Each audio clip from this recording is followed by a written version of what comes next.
வாக்குத்தத்தம் பண்ணின ஜீவ கிரீடத்தை அவன் என்ன செய்வான்? அவன் பெறுவான் என்று சொல்லப்பட்டிருக்கிறது. சோதனையை சகிக்கிற மனுஷன் என்று சொல்லும்போது சோதனைகளை ஜெயிக்கிற மனுஷன் அவன் யாராயிருக்கிறான்? அவன் பாக்கியவானாயிருக்கிறான். தேவனுடைய பிள்ளைகளை சில நேரங்களிலே நம்முடைய வாழ்க்கையிலே நம்முடைய தகுதிக்கு மிஞ்சி நம்முடைய பலத்திற்கு மிஞ்சி பல சோதனைகளை நாம சந்திப்பது உண்மை. ஆனால் அந்த சோதனைகள் எல்லாவற்றிலையும் ஆண்டவர் என்ன செய்ய விரும்புகிறார் என்றால் நாம ஜெயம் பெறுகிறவர்களாக இருக்க வேண்டும். சோதனைகள் ஒரு நாளும் நம்ம சோர்ந்து போவதற்காக அல்ல, நாம் ஜெயம் பெறுவர்களாய் மாற வேண்டும் என்று ஆண்டவர் விரும்புகிறார். அதனால அங்க சொல்லப்பட்டு அவன் பாக்கியவான். சோதனைகளை சகிக்கிற மனுஷன் பாக்கியவான். அவன் என்ன எதாக விளங்க வேண்டும்? அவன் உத்தமன் என்று என்ன செய்ய வேண்டும்? விளங்கின பின்பு. நான் ஒரு கார் வாங்குறதுக்காக ஒரு இடத்துல போகும்போது சில நேரத்தில் பணத்தை நான் எண்ணி கட்டா வைக்கிறதும் உண்டு. சில நேரத்தில் சபையில் சகோதரர்கள் எனக்கு எண்ணி அதை ரப்பர் பேண்டு போட்டு கொடுத்துருவாங்க. அப்படி ஒரு பணக்கட்டை நான் கார் வாங்குற இடத்துல கொண்டு போய் கொடுத்தேன். நான் அதை எண்ணலை, நான் கொடுத்துட்டேன். கொடுத்த பிறகு அதை அவர் எண்ணாங்க. எனக்கு முன்னால் அவர் எண்ணிக்கிட்டே இருந்தாப்புல. எண்ணிட்டு திருப்பி 3 தடவை எண்ணார். எண்ணிட்டு திருப்பி கொஞ்ச நேரம் பொறுத்துட்டு, ஐயா இதில் அதிகமாக இருக்குது அப்படின்னு பார்த்தீங்கன்னா கிட்டத்தட்ட 15,000 ரூபாய் அதுக்குள்ளே அதிகமாக இருந்திருக்கு.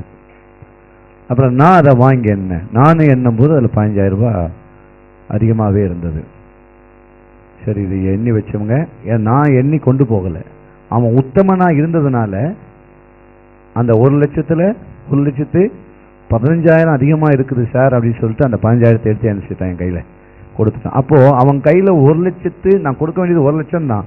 அவன் கையில் நான் கொடுத்த அந்த பணத்தின் கட்டு 1,15,000 ரூபாய் அவன் கையில் நான் கொடுத்துருக்குறேன். அவன் உத்தமனாக இல்லைன்னா அவனுக்கு அந்த பணம் எப்படிப்பட்டது? ஒரு சோதனை. அந்த பணத்தை அவன் வாங்கிட்டு சரி ஃபாதர் கொடுத்துருக்குறாரு, அவர் என்னத்தை கேட்கவா போகிறாரு, அவர் என்ன போலீஸ் ஸ்டேஷனுக்கு போகிறாரு அப்படின்னு சொல்லி சார் கரெக்டாக இருக்குன்னு தூக்கி போட்டு 15,000 ரூபாய் அவனுக்கு என்னது? அவ்வளோ நேரம் உட்காந்து கார் விலையெல்லாம் பேசி குறைச்சி கடைசியில் கொடுத்த பணத்தில் 15,000 ரூபாய் அதிகமாக வந்ததுன்னா அவன் என்ன செய்திருப்பான்?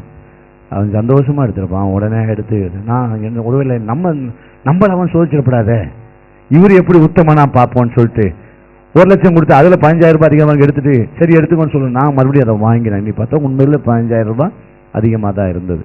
அதுவே சோதனைகள் சில நேரத்தில் நம்முடைய வாழ்க்கையில் நம்ம யார் என்பதை என்ன செய்யும்படியாக விளக்க பண்ணுவதுக்கு தான். சரி, அதனால தான் பைபிள் தெளிவாக சொல்லப்பட்டு அவரிடத்தில் அன்பு கூறுகிற பிள்ளைகளே நம்ம சோதனையெல்லாம் ஜெயிக்க முடியும்.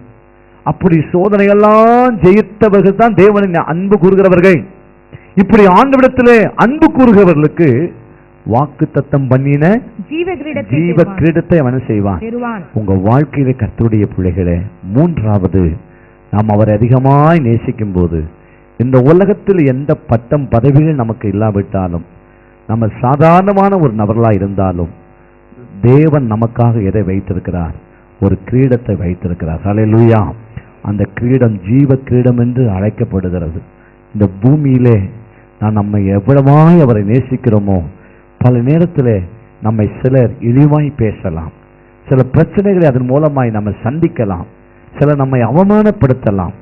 கிறிஸ்தவர்களாக இருக்கிறதுனாலே, தேவனுக்கு ஊழியம் செய்கிறதுனாலே பல வேளைகளிலே பல சோதனைகள் நாம் சந்திக்க வேண்டியது இருக்கிறது.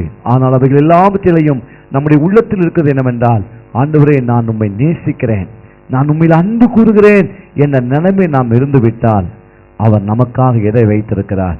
ஜீவ கிரீடத்தை வைத்திருக்கிறார். ஹல்லேலூயா. உங்க வாழ்க்கையில ஒன்றை சொல்லுகிறேன், நீங்க இந்த பூமியில ஆண்டவருக்கென்று நீங்க செய்யக்கூடிய எந்த சின்ன காரியமா இருந்தாலும் அதுல உண்மையா இருங்க. வெளிப்படுத்தல் 2ஆம் அதிகாரம் 10ஆம் வசனத்திலே ஆண்டவர் இந்த வார்த்தைக்கு வித்தியாசமான ஒன்றையும் ஆண்டவர் சொல்லுகிறார். நீ படப்போகிற பாடுகளை குறித்து எவ்வளவும் பயப்படாதே. விசுவாசியே, இந்த பூமியில் இருக்கிற வரைக்கும் சில பாடுகள் நமக்கு வரும். ஆனாலும் பயந்து ஆண்டவர் பேர் உள்ள அன்பை விட்டு விலகிறாதீங்க.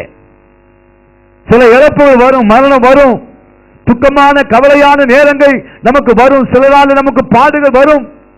அதனால பயந்து ஆண்டவர் இனிமே நாம நேசிக்க மாட்டோம். சாத்தான் எப்பவுமே சில கஷ்டங்கள் வரும்போது நீ ஆண்டவரை நேசித்ததுனால்தான் இது வந்தது என்று சொல்லுவான். ஆகவே இனிமேல் ஆண்டவர் நேசிக்காது என்று சொல்லுவான். ஆண்டவர் சபைக்கு ஆண்டவர் செய்தியை கொடுக்கும்போது ஆண்டவர் சொல்லுகிறார், நீ படப்போகிற பாடுகளை குறித்து எவ்வளவும் என்ன செய்யாதே, பயப்படாதே. இதோ நீங்கள் சோதிக்கப்படும் பொருட்டாக பிசாசானவன் உங்களில் சிலரை காவலில் என்ன செய்வான், போடுவான். சில நேரத்தில் நம்மை பல நெருக்கங்கள் மத்தியிலே நம்மை ஆண்டவர் அனுமதித்து விடுவான். சாத்தான் நம்மளை போடுவான். சேதகம் பாஸ்டர் உங்களுக்கு இவ்வளவு பிரச்சனையா, சேதத்துல விசுவாசியே உங்களுக்கு இவ்வளவு கஷ்டமா, நீங்க நல்ல ஜெபம் பண்றவங்களாச்சே, நீங்க நல்ல பைபிள் வாசிக்கிறவங்களாயிற்று, நீங்க ஒழுங்காக ஆராதனைக்கு போகிறவர்களாயிற்று, அதிகாலை ஜெபத்துல ஒழுங்காய் பங்குகளாயிற்று, உங்களையா அவர் ஏமாற்றி விட்டார், உங்களுக்காக துரோகம் பண்ணி விட்டார், உங்களுக்காக இப்படி நடந்து விட்டது, எனக்கு நடந்து விட்டால் பரவாயில்லையே. ஆண்டவரில் அன்பு கூறுகிற உங்களுக்கு போய் இவ்வளவு பாடுகளா, இவ்வளவு உபத்திரவங்களா என்று ஒருவேளை பரிதாபத்தின் தொனியை போல, இரக்கத்தின் சத்தத்தை போல நம்மிடத்தில் பேசினாலும் உள்ளத்திலே அவர்களை பொறுத்த மட்டும் சில நேரத்தில் அது பரியாசத்தினுடைய வார்த்தையாக கூட இருக்கலாம். ஒருவேளை கேலியினுடைய வார்த்தையாக கூட இருக்கலாம்.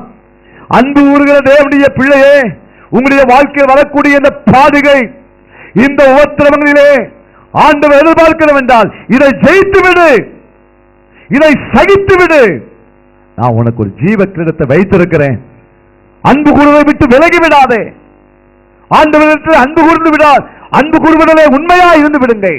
ஆகவேதான் ஆண்டவர் சபைக்கு சொன்னார், உங்களிலே சிலரை பிசாசானவன் என்ன செய்வான், காவலிலே போடுவான். 10 நாள் சில நாட்கள் சில பிரச்சனைகள் வழியாய் போக வேண்டியது வரும்.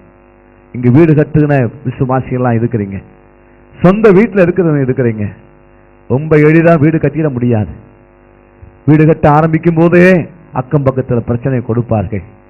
கட்டிட்டு இருக்கும்போது கார்பரேஷன்ல பிரச்சனை வரும். முதலாவது வீட்டு பக்கத்தில் கட்டுற இடத்துல பிரச்சனை வரும். அதுக்கு பிறகு அந்த பிரச்சனை தீர்த்துட்டா கார்பரேஷன்ல இருந்து பிரச்சனை வரும். கார்பரேஷன்ல பிரச்சனை தீர்த்துட்டா இன்ஜினியர் பிரச்சனை பண்ணுவாரு. இன்ஜினியர் பிரச்சனை பண்றான்னு பார்த்தா வேலைக்கு வர ஆட்கள் பிரச்சனை. எல்லாம் கட்டி முடித்து கிரக பிரவேசம் பண்ற வரைக்கும் என்னது. இதனால யாரும் வீடு கட்டாம விட்டுறாங்களா? வேண்டாப்பா பிரச்சனை. சில ஆட்கள் சொல்லுவாங்க வாடகை வீட்டிலே இருந்துட்டு போவோம். வாடகை வீட்டில் இருந்தால் மட்டும் பிரச்சனை இல்லாமல் இருக்குமா? முதல் மாதம் ஒழுங்கா தண்ணி வரும், 2வது மாதம் வேற வீட்டுக்குள்ளே தனியாக ஒரு லாக் சிஸ்டம் வச்சுருப்பாங்க. எங்கேயாவது அந்த குறிப்பிட்ட டைமில் அதை லாக் பண்ணுவாங்க. நம்ம பார்ப்போம், 1 மாதம் வந்தது.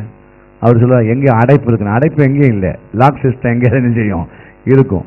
அதுக்கு பிறகு வீடை மாற்றும். எதிரில் பார்த்தீங்கன்னா அப்படிதான் இருக்கும். உலகத்தில் சில நேரங்களில் சில பிரச்சனை இருக்குன்னா நம்ம அதை விட்டுறது இல்லை.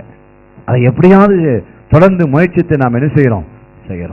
ஆலயத்தை கட்டும்போது அப்படிதான் பிரச்சனைகளோடு தான் கட்டணும். எல்லாம் வீடை கட்டினது எப்படி பிரச்சனை அதே போல தான். அதுவும் சில இடத்துல பார்த்தீங்கன்னா எவ்வளோ லட்சம்